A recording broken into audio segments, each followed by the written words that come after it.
금방 선생님이 그 예수님의 몸의 부활과 예수님의 강림 재림과 그것과 더불어서 일어나는 성도 다수의 몸의 부활과 그 이후에 일어나는 예수님이 이 땅 위에서 악한 영의 하수인들을 다 멸하시는 것과 그리고 마지막으로 사망의 권세를 끊어버리고 이렇게 행동하시는 이 사역의 연쇄적인 사역의 궁극적인 목적은 나라를 아버지께 바치려고 하시는 것이다 라고 이 성경은 아주 적나라하게 표현하고 있어요. 나라를 아버지께 바친다라는 걸 쉬운 말로 얘기하면 어떻게 표현할 수 있을까요? 무슨 신학적인 논쟁이나 원문의 해석이나 이런 걸 떠나서 나라를 아버지께 바친다라는 걸 우리가 이해할 수 있는 표현이나 단어로 어떻게 표현할 수 있을까요?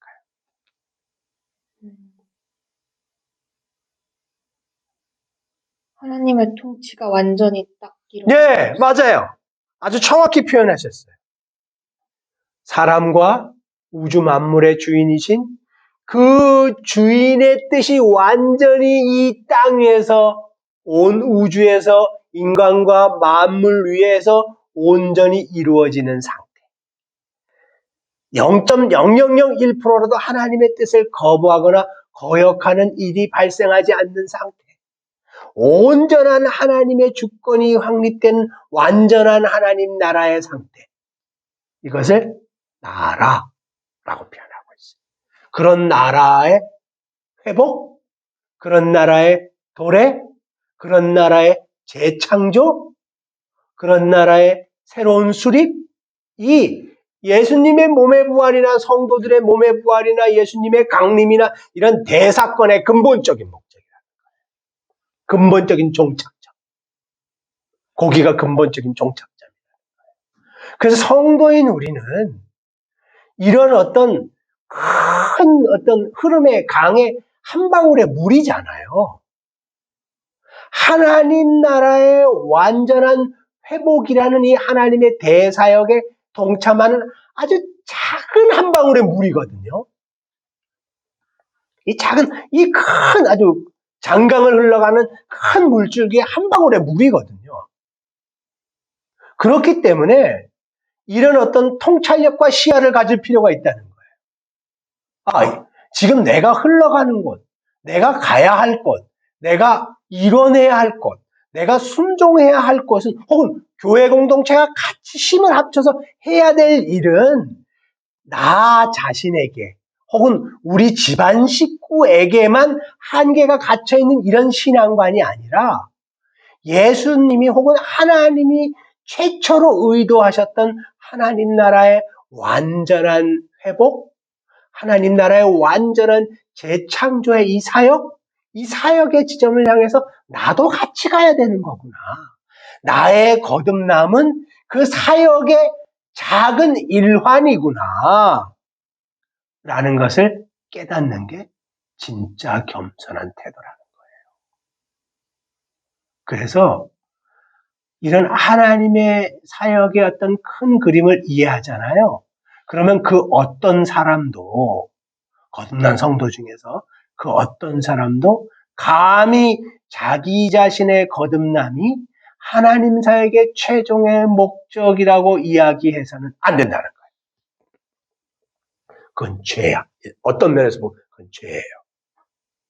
왜냐하면 하나님의 본래 의도를 알고도 그건 거부하는 것과 똑같기 때문에 그건 죄예요. 그래서 선생님이 두 분에게 꼭 하고 싶은 얘기는 그래서 사실은 기독교적인 거듭남 구원은 공동체적인 시각이에요. 그래서 기독교적인 거듭남은 사적인 것이 아니에요. 내 것이 아니에요. 물론 나에게 일어난 일이지만 내 것이 아니에요. 나의 거듭남이 최종의 목적점이 아니에요. 나의 거듭남은 하나님의 큰 그림에서 보면 한 과정에 불과한 거예요.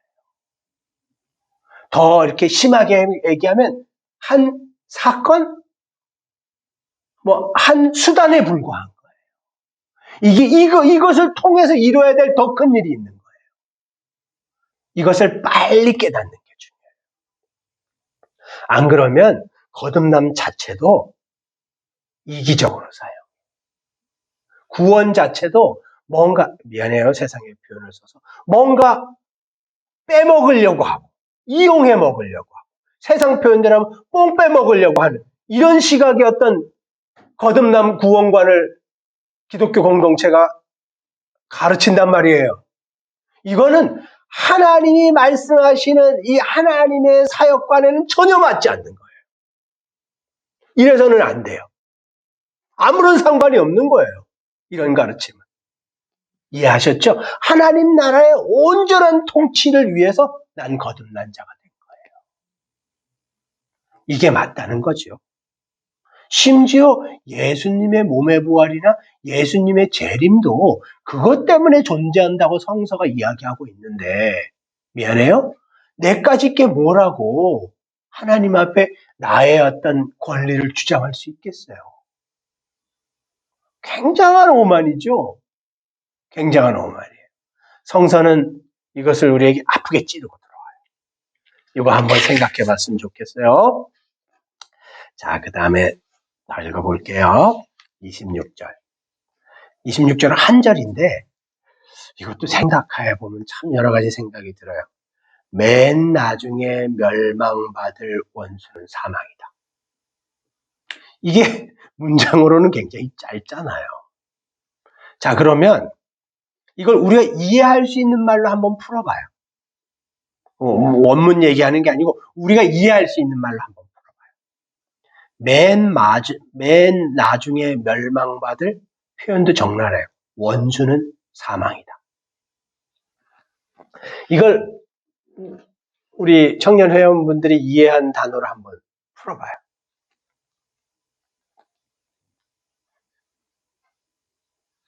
왜 맨 나중에 없애져야 될, 꼭 없어져야 될 원수가 사망일까요? 죄의 결과가 사망이니까. 그렇죠. 죄의 결과가 사망이니까. 그래서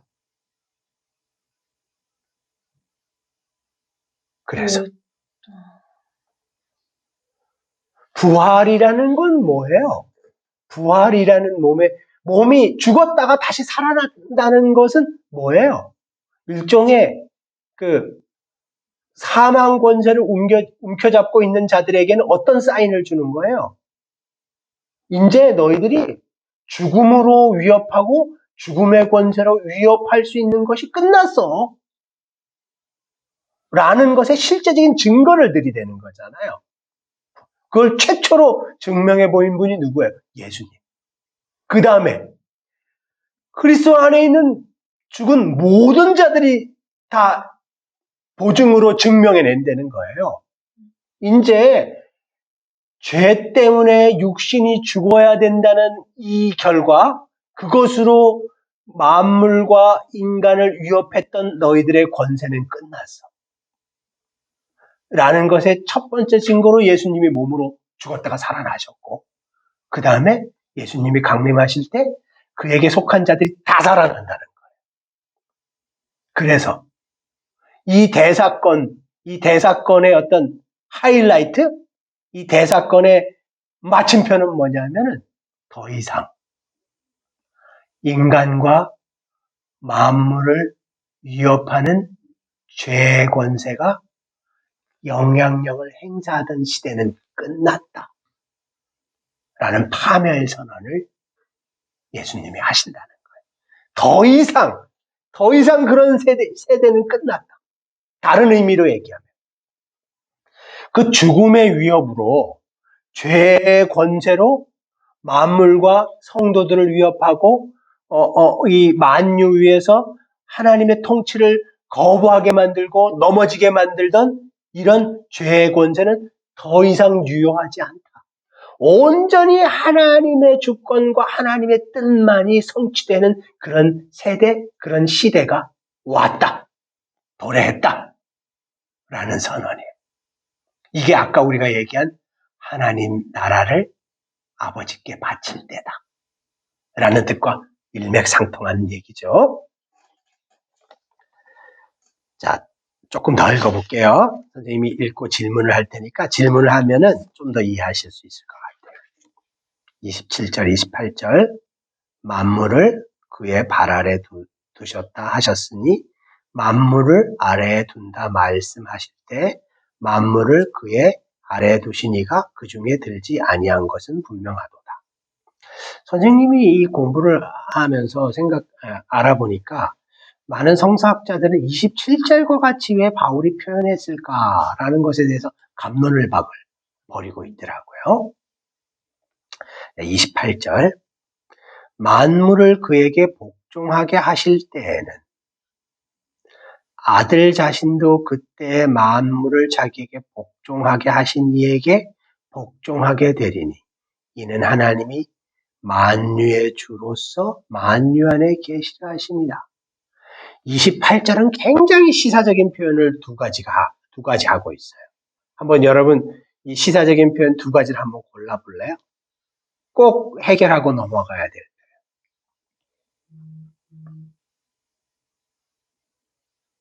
선생님 28절을 읽으면서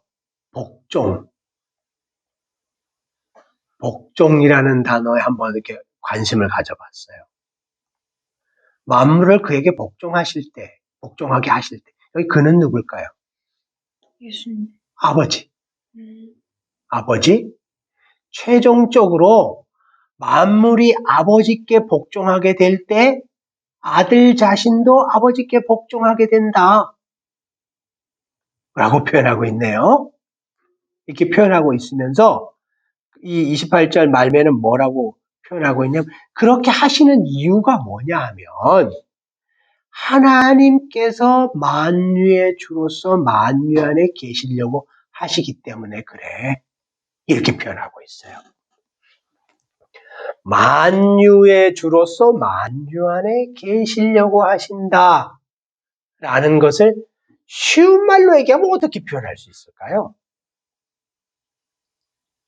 여기서 만유라는 표현을 우리의 쉬운 표현으로 얘기하면 만물, 우주 만물, 우주 삼라 만상, 피조물, 인간 전부 다 이렇게 표현하면 되겠죠. 어떻게 표현할 수 있을까요? 이거를 잘못 이해하면 하나님이 피조물 안에 들어가서 피조물과 같이 되려고 한다? 이렇게 잘못 오해할 수 있는데 그런 뜻이 아니고 여러분 주님 가르치신 기도가 표현되어 있는 마태복음 6장을 한번 볼까요? 이렇게 접어놓고 마태복음 6장 9절을 한번 봐봐요. 거기 보면 너무 쉽게 이해할 수 있는 표현이 써 있어요. 이 표현 만유 안에서 만유의 주가 되려고 하신다. 라는 이게 하나님의 뜻이다. 하나님의 본래 목적이다. 라는 것에 이 설명이 너무 잘 돼 있어요. 마태복음 6장. 선생님이 한번 읽어볼게요. 마태복음 6장 9절 말씀. 제가 한번 읽어보겠습니다. 그러므로 너희는 이렇게 기도하라. 하늘에 계신 우리 아버지시여 이름이 거룩히 여김을 받으시오며 나라가 임하게 하시며 뜻이 하늘에서 이루어진 것 같이 이 땅 위에서도 당신의 뜻이 이루어지게 하소서. 만유 안에서 만유의 주인이 되려고 하신다. 하나님의 뜻이 모든 것 안에서 모든 것 위에서 이루어지는 상태. 만유의 주, 만유 안에서 만유의 주가 되시려고 하시는 것. 이해하실 수 있겠죠? 이 뜻을 이해할 수 있겠죠? 자, 그러면 우리가 이 본문을 훌쩍 살펴봤는데 선생님이 질문을 해볼 테니까 여러분의 생각을 한 번씩 답변을 해보세요. 질문. 오늘 본문 20절은 그리스도께서 죽은 자 가운데서 다시 살아나시는 잠자는 자들의 첫 열매가 되셨다라고 선언하고 있습니다. 즉 그리스도의 몸의 부활은 단독의 독립적인 사건이 아니라 그 뒤에 따라오는 믿는 자들의 다량의 몸의 부활의 첫 시작, 전조 증상, 보증이다라는 뜻입니다. 그리스도께서 잠자는 자들의 첫 열매가 되셨다라는 선언을 들을 때 여러분은 어떤 생각을 하게 됩니까? 여러분은 그리스도의 몸의 부활을 여러분 자신의 몸의 부활에 대한 보증으로 받아들입니까? 그래서 그리스도의 몸의 부활이 성도의 몸의 부활의 보증이라는 것이 도대체 어떻다는 겁니까? 선생님이 질문이에요. 굉장히 곤란한 질문을 던졌네요. 질문은 여러분 이해할 수 있겠죠?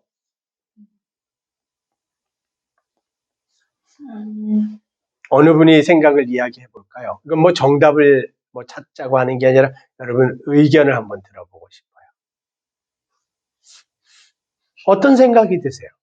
예수님의 몸의 부활이 성도인 나의 몸의 부활과 뗄 수 없는 사건이다. 예수님의 몸의 부활은 나의 몸의 부활이 있다는 걸 보여주기 위한 일종의 어떤 보증적인 행위였다. 라고 바울은 이야기하고 있거든. 이 얘기를 들을 때 어떤 생각이 드세요? 네, 맞다고 생각이 들어요. 그 전에도 나눴던 것처럼 부활이 별 의미가 없었는데, 후에 이제 부활에 대해서 묵상을 하면서 그 부활이 예수님께서 부활하시지 않았다면, 예수님이 우리를 위해 대신 죽어주신 그 행위로만 끝났다면, 우리가 그 승리에 동참할 수 없는 거잖아요. 죽음을 이기신 그 승리에. 근데 예수님께서 그때 승리하셨기 때문에 우리가 함께 승리할 수 있는 거라는 걸 믿기 때문에, 네, 그렇기 때문에 어떻게 뗄 수 없는 관계인 것 같고, 네, 그렇습니다. 예, 잘 얘기하셨네요. 우리 대답하신 회원 성도님의 몸의 부활을 칼로 비유한다면, 싸우는 칼로 비유한다면, 우리 청년 회원이 몸으로 부활을 딱 하는 사건이 일어날 때, 이 칼끝이 찌르는, 혹은 칼끝이 공격하는 그 어떤 원수의 정체는 뭐예요?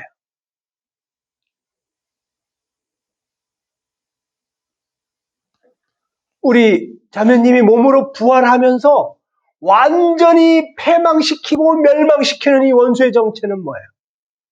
사망? 네, 사망 권세예요. 사망 권세.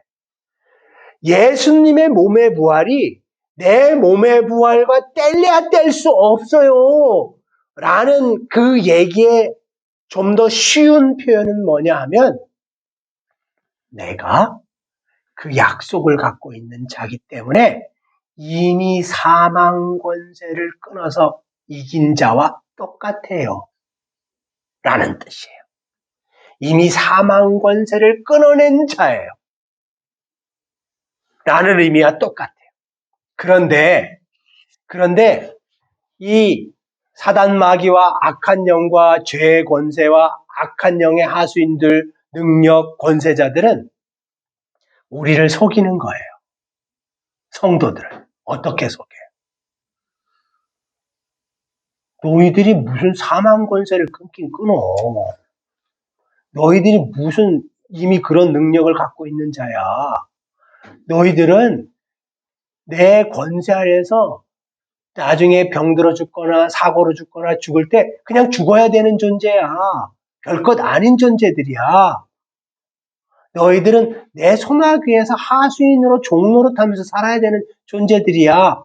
라고 하는 거짓말을 성도들에게 끊임없이 하는데, 성도들이 그 거짓말을 진짜인 줄 알고 받아들인다는 거예요. 자, 선생님이 얘기하고자 하는 뜻 이해하셨어요? 예수님이 잠자는 자들의 첫 열매가 되셨다.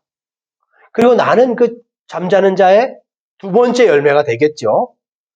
두 번째 다수 대량의 몸의 부활이 일어나기 때문에 이 첫 열매와 두 번째 열매 사이에는 뗄 수 없는 연관관계가 있다는 것은 이 사건이 근본적으로 의도하는 목표가 뭐냐면 사망 권세에게 완전히 패망의 선언을 하기 위해서 이 사건이 일어나는데, 그렇다면 그것을 보증으로 이미 약속으로 붙잡고 있는 우리는 그 사망 권세를 끊어내 버렸다.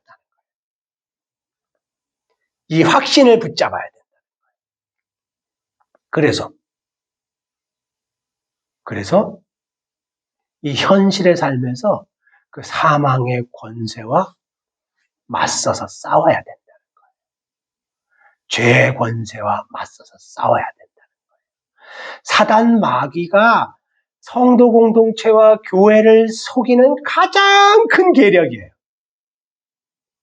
어쩔 수 없어. 너희들이 성령을 받았다고? 그래도 육신을 갖고 사는 동안에는 어쩔 수 없어. 별것 아니야. 어쩔 수 없어. 나중에 죽은 다음에나 그 약속을 누려. 어쩔 수 없어. 이 세상은 지금 사는 요때까지는 너희들은 내 손아귀에 있는 존재들이야. 어쩔 수 없는 거야. 너희들도 그거 인정하고 신앙생활해. 라는 것이 사단 마귀와 악한 영이 속이는 가장 큰 관계예요. 이걸 성도 공동체는 꿰뚫어 볼 필요가 있어요. 두 번째 질문 해볼까요?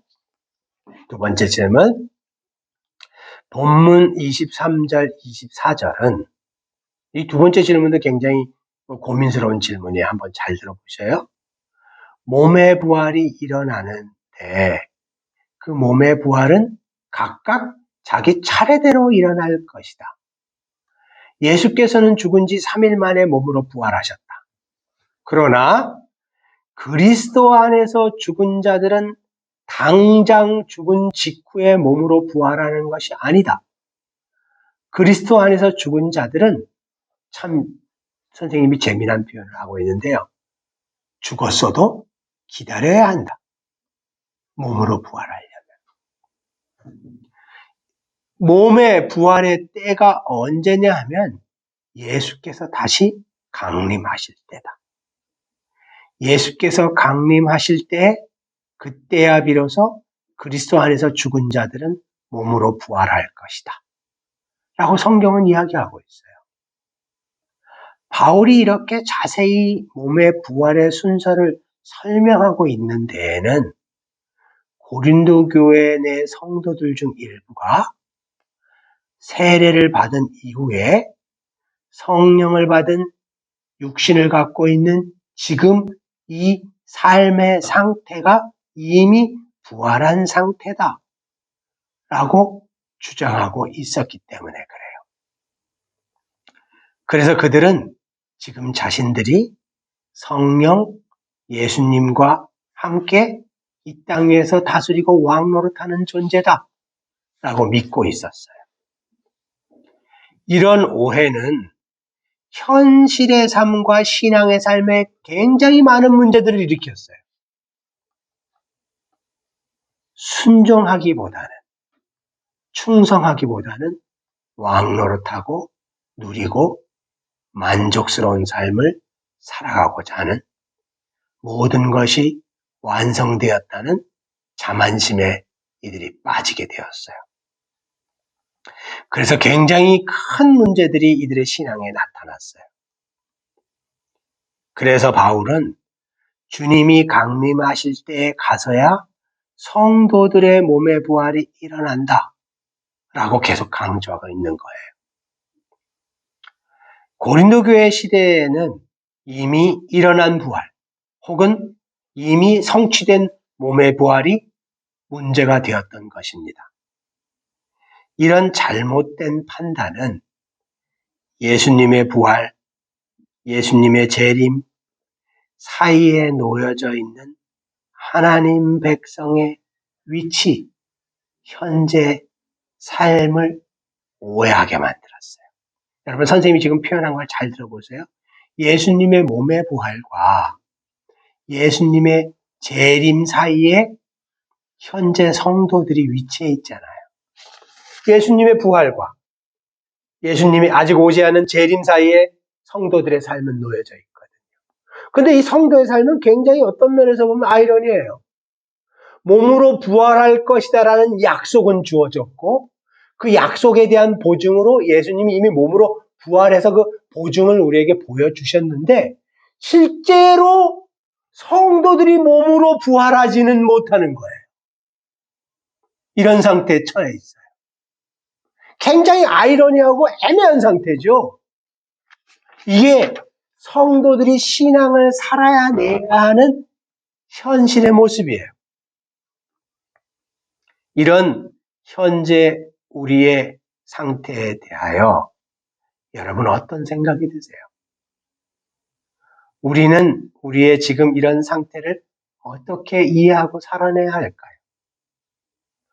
몸의 부활에 대한 보증은 주어졌지만 정작 성도들의 몸의 부활은 일어나지 않고 있고 우리의 몸은 오히려 사망 권세에 짓눌려서 위협받고 억압받고 있는 이 현실, 이것이 현재 구원받은 성도들이 살아가야 되는 구체적인 현실이라면 그렇다면 우리는 무엇을 어떻게 해야 할까요? 질문을 이해하셨죠? 우리는 뭘 어떻게 해야 할까요?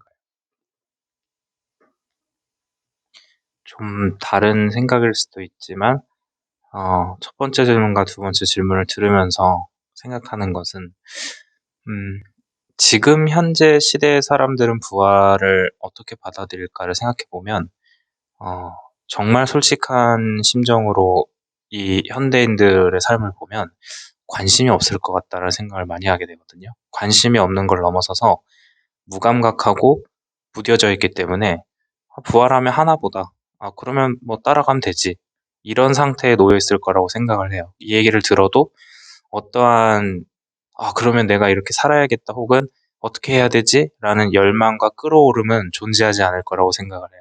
이 현대인들은. 그래서 이 당시 고린도 교회만 해도 그 열정으로 가득 찼던 크리스찬들이 오늘날에는 왜 이렇게 무뎌져 있을까? 아니면 아예 식어버리다 못해 아무런 감각도 들지 않은 상태까지 왔을까를 계속 고민하게 되는 것 같습니다. 그래서 부활이라는 그 단어를 들어도 어떠한 강렬한 끌어오름과 맞아 내가 정말 부활했을 때 어떤 감격이 있을 거야 라는 열이 열망 이런 것들의 회복이 먼저 필요한 세대가 되지 않았나? 라는 생각을 문득 해보게 되는 게 제 주변의 사람들만 해도 그냥 살다가 뭐 80대면은 당연히 병들어서 그냥 죽으면 그만이고 뭐 그냥 그렇게 살다가 죽으면 되고 뭔가 인생에서 열심히 살고 있는 청년의 때의 사람들을 둘러봐도 어떤 목표의식이나 무언가를 생각하면서 살기보다는 그저 하루 출근해서 돈 벌어서 먹고 살아야 되니까 아메리카노를 모기처럼 빨대 꽂듯이 그렇게 그냥 먹으면서 삭막한 삶을 너무나도 많이 살고 있는 것들을 보게 되었거든요. 그래서 되게 이 말들을 들으면서 지금도 계속 생각이 나고 가슴이 아픈 거는 부활을 했을 때 왜 그 지향점을 가야 되는지 아무런 이유나 이런 걸 찾지 못하고 있구나. 감각이 메말라 있고 이 부활이라는 것을 받아들였을 때 나도 부활할 수 있다. 나도 예수님처럼 정말 그 첫 열매에 동참하는 열매가 될 수 있다. 라는 것이 어떠한 강한 충격과 어떤 막 확신과 새로움과 감사함 이런 것으로 밀려오기보다는 그냥 그런가 보다. 이 무뎌져 있는 이 심령을 계속 묵상을 좀 하게 되는 것 같습니다. 네, 아주 좋은 얘기 하셨어요. 아주 형제님의 답변을 들으면서 저는 제가 이제 평상시에 했던 생각이 다시 떠올랐는데요. 그건 뭐냐면 저를 포함해서 현대교회 성도들은 참으로 거듭난 자인가? 라는 질문을 다시 한번 던지게 돼요. 왜냐하면 세상 사람들은 당연히 부활에 관심을 갖질 않죠. 세상 사람들은 이 세상이 자기에게 주어진 어떤 운명의 생의 전부라고 확신하는 사람들이잖아요. 그래서 어떻게 하면 이 세상에서 누릴 수 있는 것, 성취할 수 있는 것, 자기 욕망대로 살아볼까? 그게 진정한 행복이다라고 하면서 사는 분들이잖아요. 그리고 그게 육에 속한 우리 어떤 본성의 근본적인 지향점이고, 사단 마귀가 우리를 속이는 아주 깊은 계략 중에 하나잖아요. 그런데 소위 예수님의 어떤 구속사역을 통해서 거듭나고 성령을 받았다는 성도들이, 그렇다면 왜 성도인 우리는 이 예수님의 부활 사건의 의미를 자기의 삶의 의미로 붙잡지 못하는가? 자기 것으로 친정으로 이렇게 체험하지 못하는가? 라는 걸 생각해 볼 때 선생님이 드는 생각은 뭐냐면, 아주 기본적으로 드는 생각은 성도들이 자신들을 사로잡고 있는 죄의 권세를 실제로 바라보고 실제로 경험하면서 거듭남의 과정을 체험했는가에 의구심이 든다는 거예요. 여기 아주 깊은 의구심이 들어요. 이 부활 사건이 성도 개개인의 삶에 아무런 영향력을 끼치지 못한다는 것은 어떤 면에서 보면 그 성도 한 분 한 분의 삶 자체가, 거듭난 성도 한 분 한 분의 삶 자체가 자신들이 정말로 그 예수님의 부활 사건을 통해서 끊어낸 사망의 권세와의 싸움을 체험하지 못하고 그냥 머릿속에서 혹은 어떤 감정적으로 일어난 종교적인 체험을 이야기하고 있는 것 아닐까라는 의구심을 떨쳐버릴 수가 없어요. 왜냐하면 성서는 예수님의 부활 사건을 복음의 중요한 두 가지 중에 한 가지 축이라고 분명히 선언하고 있거든요. 십자가에 달리신 사건과 죽임 이후에 살아난 사건을 복음의 앞면과 뒷면처럼 뗄 수 없는 내용이라고 분명히 선언하고 있거든요. 그런데 현대교회의 많은 성도들은 자신의 죄가 씻김 받았다는 것은 붙잡지만 그 이후에 지금 우리가 계속 쫓아온 것처럼 예수님의 몸의 부활과 그리고 그 몸의 부활이 궁극적으로 지향하는 하나님 나라의 완전한 회복, 그 몸의 부활 사건의 의도를 붙잡지 못하는 것, 붙잡지 않는 것, 붙잡지 않아도 나는 거듭난 자야 라고 이야기할 수 있는 게 현재 기독교 공동체거든요. 하나님 나라 관심 없어. 나만 거듭나면 됐지 뭐. 이렇게 표현하면 죄송한데 이게 사실 우리 신앙의 현 주소잖아요. 이게 기독교 공동체의 현 주소잖아요. 좀 더 적나라하게 표현하면 내가 구원받았고 예수의 힘을 이용해서 세상의 일들이 잘 되는 것, 이것이 기독교 공동체의 다수 성도들의 기본적인 신앙의 목적이잖아요. 그런데 성서는 거기에 절대로 동의하고 있지 않고, 그게 거듭남이라고 절대로 동의하고 있지 않아요. 그러니까 형제님 답변을 들으면서 저는 그런 생각을 해봤어요. 왜 기독교 공동체의 많은 사람들이 예수님의 부활 사건, 그리고 보증되어 있는 자기의 몸의 부활 사건, 그리고 그것이 궁극적으로 의도한 사망 권세 완전히 패망의 어떤 이런 선언, 그리고 이 사망 권세 패망의 선언을 어떻게 하면 현실의 몸의 자리에서 그걸 이뤄낼까, 순종해낼까, 이루어갈까 하면서 발버둥 치는 이런 신앙의 여정, 이런 것에 왜 성도들이 관심이 없을까? 라는 이 고민을 지금 얘기를 하셨는데, 이게 정답일지는 모르지만, 선생님 생각에는 많은 소위 기독교 공동체 성도들은 사실상 하나님의 사람이 아닐 가능성이 많아요. 사실상. 지금 이 고린도 교회의 현장에서 벌어진 것은 어떤 면에서 보면 이 표현이 허락될지 모르지만 과도한 종말론, 과도한 부활론, 과도한 부활의 성취 이런 것이 문제였다면 현재 기독교 공동체의 문제는 부활에 대한 외면, 부활의 의미를 거부하는 것, 부활의 의미가 삭제된 구원관, 부활의 의미가 완전히 삭제된 이 세상에서의 삶만을 쫓아가고자 하는 구원관, 이게 문제죠. 엄청난 문제죠. 그래서 사실은 교회나 기독교 공동체 내에 하나님 나라를 확장하는 것이 뭡니까? 하나님 나라를 성취하는 것이 뭡니까? 라는 질문을 던지잖아요. 그러면 이런 답들이 들어와요. 어디에 선교를 나가는 것, 어디에 교회를 짓는 것, 혹은 예전에 못한 종교 생활을 더 열심히 하는 것, 못한 헌금 생활을 더 열심히 하는 것, 이런 답변이 나오거든요. 물론 그것도 수단이 될 수 있죠. 그러나 그게 궁극적인 어떤 지향점이나 목표점은 아니에요. 왜냐하면 하나님 나라를 하나님께 바치고자 하는 이 예수님 사역의 그 기본적인 뜻은 뭐냐면 만유 안에서 하나님의 뜻이 온전히 침투돼서 온전히 인정되고 온전히 존중받고 온전히 복종을 받는 이런 현상과 상태가 이루어지는 것이 최종의 목적점이기 때문에. 근데 교회는 이것을 지금 지향하고 있는가? 혹은 성도 개개인은 이것을 지향하고 있는가라는 질문을 던진다면, 선생님한테 질문을 던진다면 저는 아니다라고 답을 드리고 싶어요. 그렇지 않다. 그래서 뼈아픈 얘기지만 그래서 사실은 기독교 공동체나 성도 개인의 삶은 예수님의 부활의 사건과 사실은 스스로를 분리하고 있어요. 스스로 자기가 죄의 권세로 기어 들어가는 거예요. 죄의 권세, 사망의 권세 아래로 들어가는 거예요.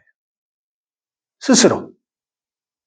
칼을 내던지고 폐잔병처럼 쫄래쫄래 들어가서 거기 안주해 있는 거예요. 예수님이 우리를 그 권세에서 끊어주셨는데도 불구하고 이미 폐잔병처럼 그 싸움이 두려워서 죄의 권세 아래 가서 있는, 아까 선생님이 이런 얘기를 했잖아요. 예수님의 몸의 부활과 예수님의 재림 사이에 성도의 삶이 존재하고 있다. 그렇다면 어떻게 살 건가? 라는 이야기를 여러분에게 했잖아요. 그렇다면 어떻게 살 건가? 지금 선생님이 표현한 대로 기독교 공동체와 성도들은 스스로 예수님이 우리에게 이루어주신 몸의 부활의 권능, 사망 권세를 끊어낸 권능을 이 권능 자체를 헌신짝처럼 버리고 죄의 권세 아래, 사망 권세 위협 아래로 들어가서 허리를 꺾고 두려움에 떨림을 즐기고 흘리면서 사는 게 우리의 현실의 삶이잖아요. 종의 삶이잖아요. 노예의 삶. 노예가 아닌데. 이게 우리의 현실이에요. 이 본문은 그걸 우리에게 좀 정확히 이 현상을 좀 쳐다보라. 우리를 자꾸만 찌르고 있어요. 첫 번째 장벽은 뭐냐면 기독교 공동체나 혹은 예수님의 사역 자체가 혹은 성서 자체가 나를 구원하려고 했다라는 이 이기적이고 좁은 시야를 빨리 벗어나야 돼요. 왜냐하면 나를 구원하려고 예수님이 죽었어요 라고 생각하잖아요. 그러면 나도 구원받지 못하고 결국엔 진정한 의미에서 나도 구원받지 못하고 나도 하나님 안에서 승리자가 되지 못하기 때문에 그래요. 진정한 의미에서. 빨리 이 시야를 어디에 돌려야 하냐면은 나의 거듭남, 전도도 그렇고 선교도 그렇고 종교생활도 그렇고 다 마찬가지죠. 이 모든 일들은 결국에는 이 세상 모든 만물이 나를 포함해서 이 세상 모든 만물에서 하나님의 통치만이 완전히 존중받는 그런 세상이 속히 도래하기 위한 하나의 사건, 하나의 일, 하나의 수단이구나 라는 것을 빨리 개인적으로 붙잡아야만 나에게도 유익이 있다는 거예요. 그래야지 나에게도 유익이 있어요. 이걸 한번 생각해 봤으면 좋겠어요. 우리는 이 함정에 너무 깊이 빠져 있어요. 그러니 얼마나 사단 마귀가 갖고 놀기 쉽겠어요. 사단 마귀가 교회 공동체를 무서워한다고요? 얼마나 갖고 놀기 쉽겠어요. 이렇게 표현하면 좀 그런데요.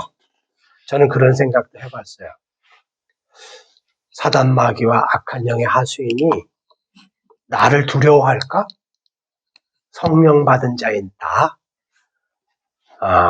예수의 권세를 갖고 있는 나, 사망 권세를 끊었다고 믿는 나를 두려워할까? 스스로 기도하면서 질문을 던져본 적도 있어요. 다른 모든 존재가 없고 나와 그 악한 영이 있고 혹은 악한 영의 하수인이 이렇게 단둘이 있을 때 그 악한 영의 하수인은 정말로 나를 두려워할까? 나를 두려워하는 것은 좀 그렇고 나를 부담스러워라고도 부담스럽게만이라도 생각할까? 라는 생각을 해봤어요. 이런 생각을 해볼 때 마음에 좀 서글픈 감정이 많이 들더라고요.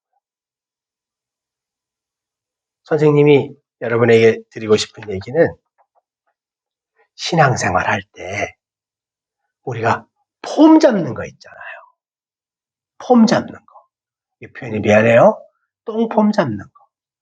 그런 것처럼 행동하는 거. 이런 걸로는 절대로 악한 영과 그 하수인들을 이길 수 없다는 거예요. 이길 수 없어요. 왜냐하면 그 존재들이 내가 그런 존재라는 걸 정확히 알거든. 너 인마 입으로는 경건하게 얘기하고 입으로는 예수님의 몸의 부활에 동참한다고 얘기하지만 네 속은 안 그렇잖아. 너는 내 손바닥 위에 있는 공깃돌에 불과하잖아. 그건 나도 알고 너도 알잖아. 이렇게 얘기한다는 거죠. 폼 잡는 걸로는 안 돼. 정말로 그래야 돼. 내 내면이. 내가 정말로 그것을 붙잡은 자가 돼야 돼. 그래야지만 이 사망 권세에서 벗어나서 한 번이라도 싸움을 할 수 있는 존재가 돼요. 선생님이 이 질문에서 하고 싶었던 얘기.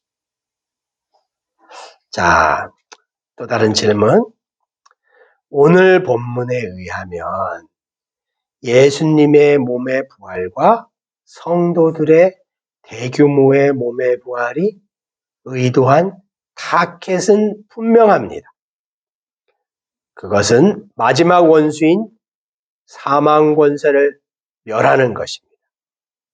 그 사망의 권세, 죄의 권세, 죄의 능력을 인간과 만유 위에서 완전히 멸해서 하나님의 뜻이 온전히 성취되고 온전히 존중받는 그런 나라를 하나님 아버지께 바치고자 그렇게 사역을 하셨다라고 오늘 본문은 말하고 있습니다. 이런 몸의 부활을 계획하신 의도에 대해서 생각해 볼 때 여러분 어떤 생각이 드세요? 아까 우리가 이 본문을 같이 살펴볼 때 마지막으로 예수님이 싸우시는 그 마지막 원수가 사망이다 라고 본문은 표현하고 있잖아요. 맨 나중에 멸망받을 원수는 사망이다. 이렇게 표현하고 있잖아요. 그래서 제가 이런 질문을 던졌죠. 이걸 쉬운 말로 얘기하면 어떻게 표현할 수 있을까요? 그러니까 우리 청년 회원분이 정확하게 말씀하셨어요. 세상 모든 만물 위에 하나님의 뜻이, 하나님의 통치가 완전히 온전하게 확립되는 이런 상태. 하나님을 거역하는 존재들, 하나님의 뜻을 거부하는 어떤 영적인 존재들이나 인간적인 존재들의 뜻이 단 한 번도 성취되지 않는 상태, 이런 상태를 말한다 라고 말씀하셨잖아요. 맞아요. 근데 우리가 이 이야기를 들을 때 하나님의 사역, 예수님의 대사건들 이런 것들이 이것을 목적으로 하고 있다라는 이 이야기를 들을 때 우리의 관심은 어느 지점을 향해야 할까요? 저는 이제 개인적으로 이 내용들을 들으면서 기존의 교단에서 얘기하고 있는 구원관 혹은 이런 것들이 어느 지점이 잘못되었는지를 생각을 많이 하게 됐는데요. 근본적으로 사람이 구원을 받고 영생에 이르고 천국에 가는 과정 속에서 벌어지는 성화의 과정을 깊게 묵상하면 결국 거기서 나오는 과정은 자신을 못 받고 내 안에 예수님이 사시는 삶에 대한 얘기들이 많이 나오고 또한 성령을 쫓아 행하는 삶들에 대해서 나오는데 그것이 일관되게 지향하는 바는 절대적인 순종과 복종을 얘기하고 있는 거거든요. 결국은 자신의 육체의 소욕대로 정욕대로 끌려가는 게 아니라 하나님의 통치 주권 아래에서 사라지고 그것으로만 사는 존재로 빚어져 가는 과정이 성화라고 저는 생각을 하고 있는데 그 성화의 과정의 지향점의 끝이 무엇인가를 보면 그런 사람들이 모인 곳이 결국은 진정한 구원받은 자들의 세상이 되는 것이고 그 구원받은 자들은 하나님의 통치 주권 아래에서 온전히 이 땅에서도 마찬가지로 그것을 이뤄낸 사람들이 그 하나님의 영생을 약속을 받아 그 통치 주권 하에서 모든 사람들이 나라가 모여서 사는 그 모인 공동체, 그게 곧 하나님의 나라라는 것으로 생각을 하고 또한 실제적으로 그 여정의 삶을 살아가면서 느끼게 되는 것은 하나님의 통치 주권, 하나님이 다스린다는 의미가 무엇인지를 근데 그것에 대해서 육체와 사망의 죄가 반대급부적으로 그것을 거부하고 밀어내려고 하는 속성은 뭔지를 깨닫게 되는 과정들을 저는 충분히 지금의 세상에서도 이런 부분들을 경험하고 묵상할 수 있다고도 생각을 하고 있거든요. 그렇기 때문에 이 구절에 대해서 얘기를 들었을 때도 마찬가지로 사람이 자신의 구원관에 대해서 혹은 내가 왜 구원받고 죄에서 해방되었다라는 것은 시작점에 불과하다라는 생각을 다시 한번 하게 됐고 이 과정 속에서 우리가 진정으로 목표점을 향해서 가는 것들은 정말로 이 삶에서 어떠한 방향으로 살고 어떻게 살아내느냐에 따라서 그 끝에서 이 말하고 있는 바가 무엇인지를 깨닫게 된다라고 생각을 하고 있습니다. 네. 아까 좋은 답변 감사해요. 아까 선생님이 나라라는 단어를 썼잖아요. 나라라는 단어를 썼는데 이거를 우리 청년 회원이 아주 이해하기 쉬운 표현으로 바꿨어요. 통치, 다스림이라는 단어로 바꿨어요. 하나님의 나라는 하나님의 다스림이 완전히 침투돼서 하나님의 다스림만 인정받는 거. 인정받는 무리들, 인정받는 어떤 그런 곳. 하나님의 나라죠. 그럼 사단 마귀 죽음의 나라는 어디예요? 여기가 사단 마귀 죽음의 나라, 죄의 나라잖아요. 육신을 갖고 살아가는 세상. 여기는 사단 마귀 죽음의 그 악한 영의 의도와 뜻이 속속들이 침투돼서 속속들이 성취되는 곳. 이게 육에 속한 인간사, 또 육에 속한 인간들이 저지른 죄의 결과로 만물들에게 끼쳐진 영향이 이 만유에 있는 거잖아요. 근데 선생님이 얘기하고자 하는 뜻은 이 하나님 나라는 완전하게 도래하지는 않았지만 언제 완전히 도래해요? 예수님이 재림해서 몸으로 성도들 다 부활시키고 예수님의 사건이 예수님의 사역이 사망 권세를 완전히 멸하고 하나님의 나라를 완전히 이렇게 확립하실 때 그때 완전히 도래하지만 완전히 도래하지는 않았지만 이 사망의 나라, 죄의 나라에 이미 뚫고 들어와서 이 세상에 세워졌어요. 하나님의 나라가 죄의 세상에 뚫고 들어와서 세상 안에 세워졌다라는 것을 쉬운 말로 표현하면 죄의 가치나 죄의 뜻에 순종하지 않는 사람들이 생겼다는 거예요. 무엇으로? 자신의 인생의 삶으로. 더 이상 죄의 가치나 죄의 방식이나 죄의 어떤 목적이나 죄의 영향이나 이런 걸 난 거부할 거야 라는 존재들이 신인류가 출현했다는 거예요. 그게 성도예요. 그게 교회예요. 근데 이 교회가 성도가 자신들이 서 있는 이 현실을 망각하고 재림 이후에 나중에 완성될 그 하나님 나라의 삶만 고대하고 자신들이 서 있는 이 현실의 삶, 이 안에서의 하나님 나라의 삶을 살아내지 못한다면 어떤 일이 벌어질까요? 예수님의 사역은 우리를 통한 예수님의 사역은 연전연패, 백전백패 이런 일이 벌어진 거예요. 기독교 공동체는 하나님 나라에 대한 오해를 많이 갖고 있었어요. 그래서 심지어 어떤 일을 했나요? 무슬림들이 예루살렘을 점령했으니까 우리도 하나님의 군대를 일으켜서 예루살렘을 성지를 회복하자. 그래서 십자군 전쟁도 했잖아요. 그게 하나님 나라의 확장이라고 잘못 오해하는 거예요. 이거 한번 생각해 볼 필요가 있고요. 두 번째는 통치라는 거는 선생님이 예전에도 이런 말씀 드렸잖아요. 북한에서 지금 김정은이 일대 독재 통치자잖아요. 근데 여기에 이렇게 표현하면 죄송하네요. 남한에 있는 대통령인 문재인 대통령이 가서 나도 통치할 거야. 이러면 어떤 일이 벌어지나요? 전쟁이 벌어지는 거예요. 전쟁이 벌어지는 거예요. 그러면 그 밑에 있는 사람들에게는 어떤 제한, 조건, 어떤 것들에 이 강제되나요?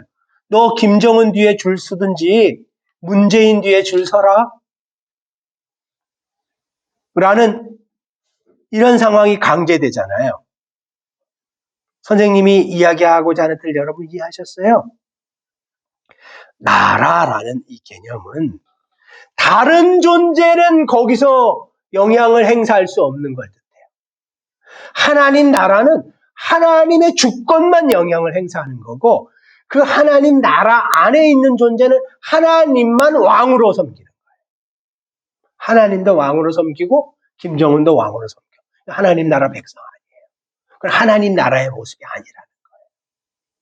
있을 수가 없어. 그런 일은. 왕국에서는 그런 일이 있을 수 없어요. 왕은 한 명밖에 없어요. 충성도 한 명의 왕에게만 바칠 수 있는 거예요. 하나님 나라의 백성은 하나님에게만 충성을 바치는 거예요. 그래서 이 그림을 생각해 보면 어떤 면에서 보면 하나님이라는 분은 굉장히 고집이 세고 어떤 면에서 보면 굉장히 이렇게 표현하면 죄송하네요. 굉장히 자기중심적인 존재일 수도 있어요. 무슨 뜻이냐면 나의 통치만 인정되는 만유에서 나만 왕이라고 인정받는 그런 세상을 나는 다시 창조할 거야. 라는 이야기시잖아요. 저 악한 영이 왕 노릇하는 거 용서 못해. 너희들이 그 악한 영의 위협 때문에 죽음의 위협 때문에 그한테서 굽신굽신하고 나를 배신하는 거 이런 일 없도록 만들 거야. 라는 게 이 본문의 뒤에 흐르는 어떤 하나님의 속뜻, 하나님의 마음을 조금 눈치챌 수 있어요. 그래서 성도 여러분, 그래서 신앙생활을 하실 때 좀 큰 시각을 가지셨으면 좋겠어요. 내가 누구에게 충성을 바치는 존재인가?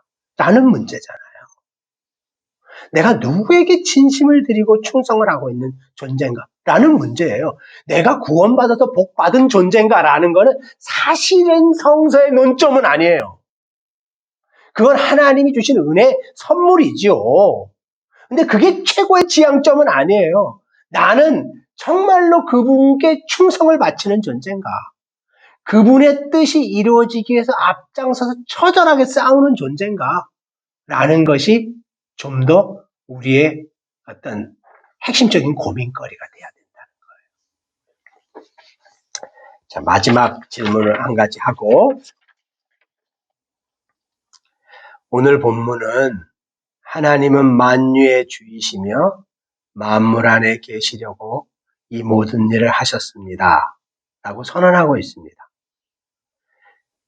이것이 예수님이 몸으로 부활한 것, 예수님의 약속된 재림 사건, 그것과 같이 일어나는 성도들의 몸의 부활 사건, 그리고 멸망당할 사망 권세, 이 모든 사건의 궁극적인 목적이 하나님께서 만유의 주이시자 만유 안에 계시려고 하신 것이다 라고 선언하고 있습니다. 여러분, 이것은 아까 우리가 읽어본 것처럼 마태복음에 있는 주님 가르치신 기도에 이렇게 표현하고 있습니다. 그러므로 너희는 이렇게 기도하여라. 하늘에 계신 우리 아버지여, 당신의 이름을 스스로 거룩하게 하시오며 당신의 나라가 임하게 하시오며 당신의 뜻이 하늘에서 이루어진 것 같이 이 땅 위에서도 이루어지게 하시옵소서.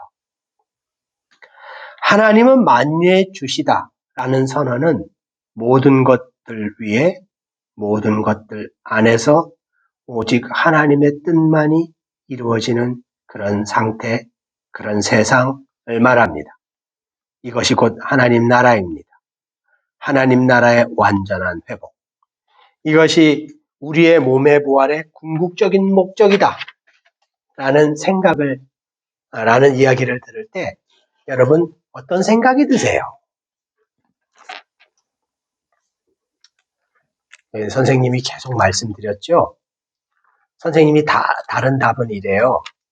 나 혼자만의 구원이라는 좁은 신앙관을 벗어버리자.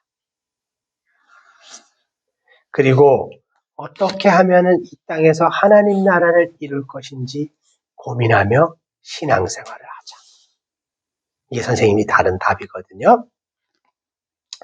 자, 한 가지 질문이 더 남았는데 이 질문도 한번 해보겠습니다. 마지막 질문.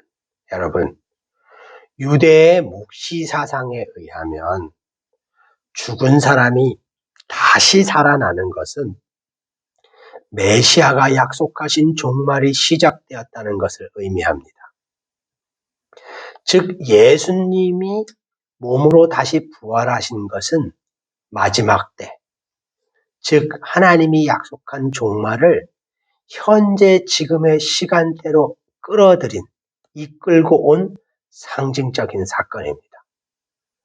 그래서 예수님이 다시 부활하셨다는 것은 하나님이 약속하신 종말의 때가 시작되었고 하나님의 통치의 시대가 곧 임박했다라는 증거입니다.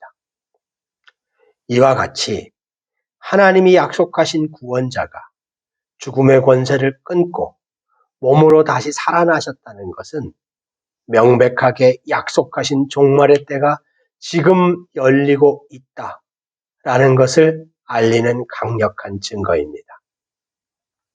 이 이후에 세상과 인간의 역사는 하나님이 정하신 마지막 때를 향하여 신속하게 질주하고 있습니다. 그 끝을 향하여 달려갈수록 악한 영과 그 악한 영에게 복종하는 권세들은 어떻게 하든지 이 삶의 현실에서 하나님 나라를 거꾸러뜨리려고 죽음의 권세로 성도들을 위협합니다. 또 궁극적으로 그 하나님 나라의 완전한 회복을 뒤엎어버리려고 이런 시도 저런 시도들을 합니다. 여러분, 우리가 살아가는 시대는 이런 큰 그림을 갖고 있습니다. 하나님 나라와 그 하나님 나라의 완전한 회복의 약속이 주어져 있고 그러나 그 하나님 나라를 저지하려는 죽음의 권세, 사망의 권세의 진이 강고하고 집요하고 강력한 공격이 그들로부터 옵니다. 그 앞에서 자기의 길이 무엇인지 알지도 못하고 잘 모르고 우왕좌왕하는 성도인 우리가 서 있습니다. 여러분, 이런 현실을 꿰뚫어 볼 때 여러분은 도대체 무엇을 어떻게 하실 겁니까? 선생님이 여러분에게 무슨 진리에 대한 답을 듣고자 질문을 한 건 아니고 한번 생각해 봤으면 좋겠어요. 오늘 우리가 공부를 하려고 하는 건 여기까지 한 건데 두 분 중에서 한 분이 오늘 공부하면서 느낀 점 짧게 한 말씀만 해주세요. 오늘 질문과 성경 공부를 하면서 느낀 점 뭐가 있을까요?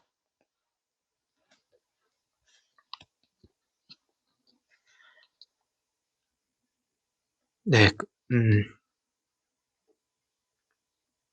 저는 오늘 성경 공부를 하면서 많은 성도님들 혹은 크리스찬 여러분들이 옛사랑을 반드시 회복했으면 좋겠다라는 생각을 많이 하게 된 것 같습니다.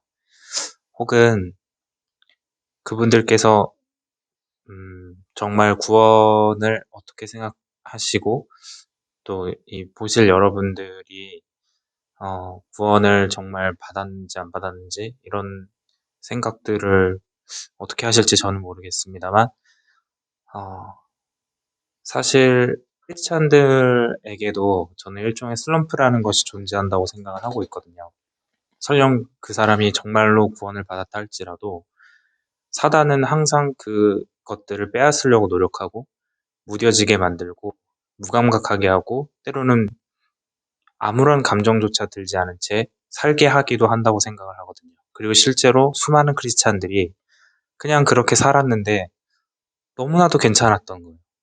별다르게 내가 다른 어떠한 생각을 가지지 않고 살았는데 그냥 괜찮았던 거예요. 아무 일이 벌어지지 않았고.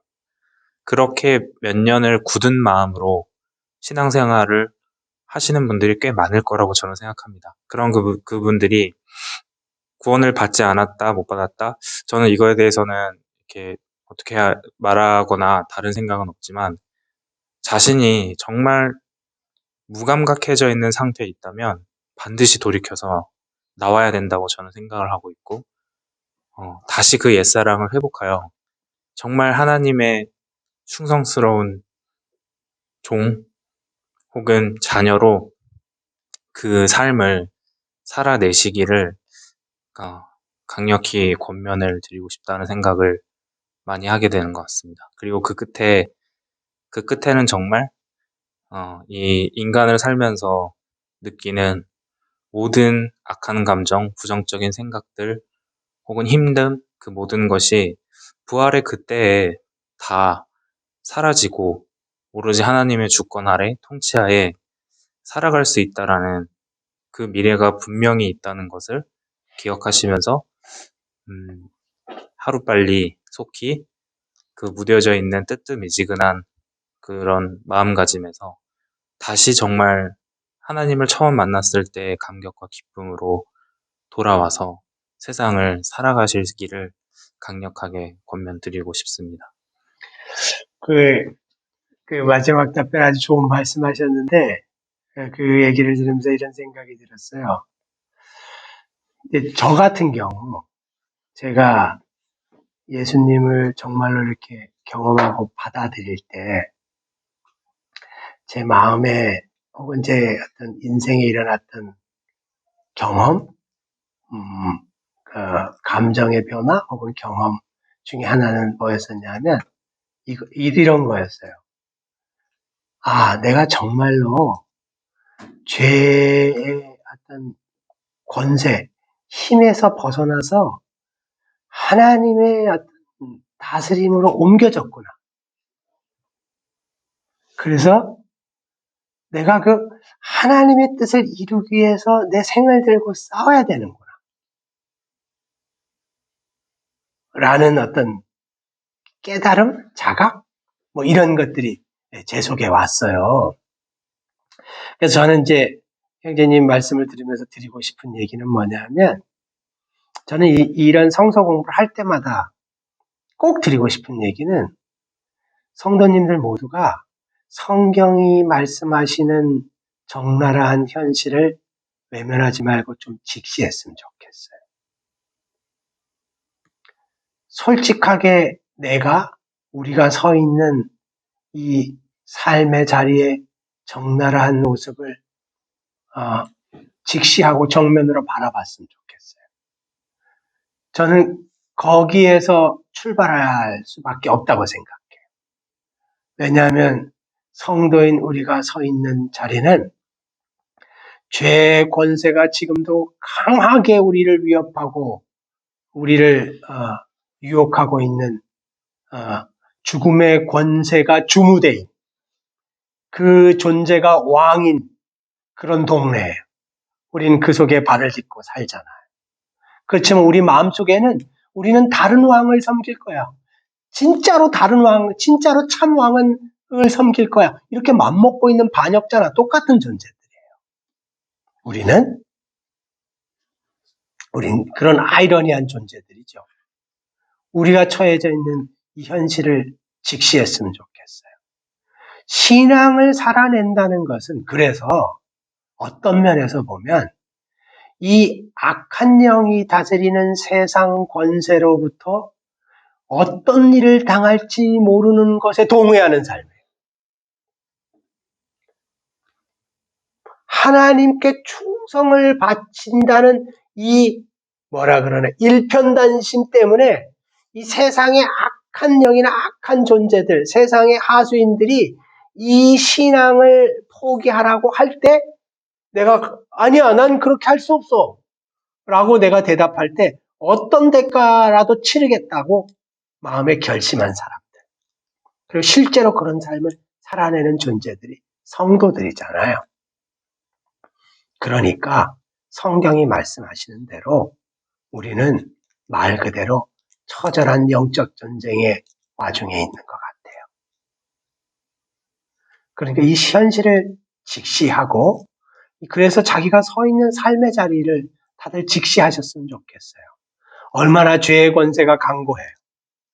얼마나 사망의 권세가 곳곳에서 360도 모든 환경과 모든 관계에서 나를 밀고 들어오고 유혹하고 위협해요.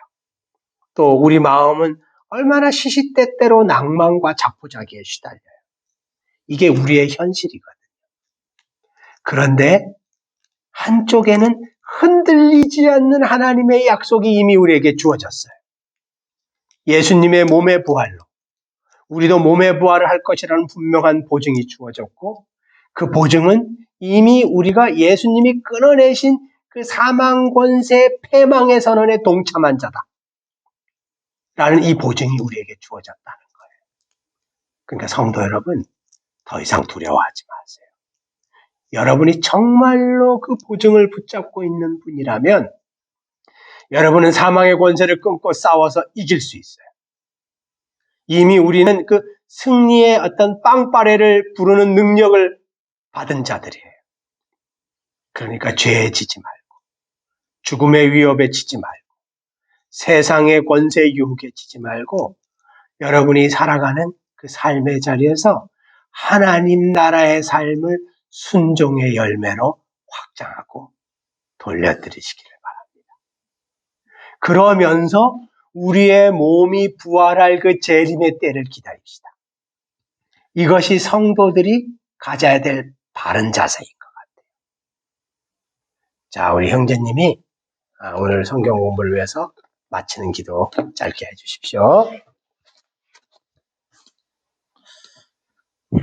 오늘 이 시간 저희가 하나님의 말씀을 통하여 부활에 대하여 묵상하고 저희가 그리스도인으로서 어떠한 삶을 살아가는지 혹은 그 끝에는 무엇이 있는지를 아는 시간이 되었습니다.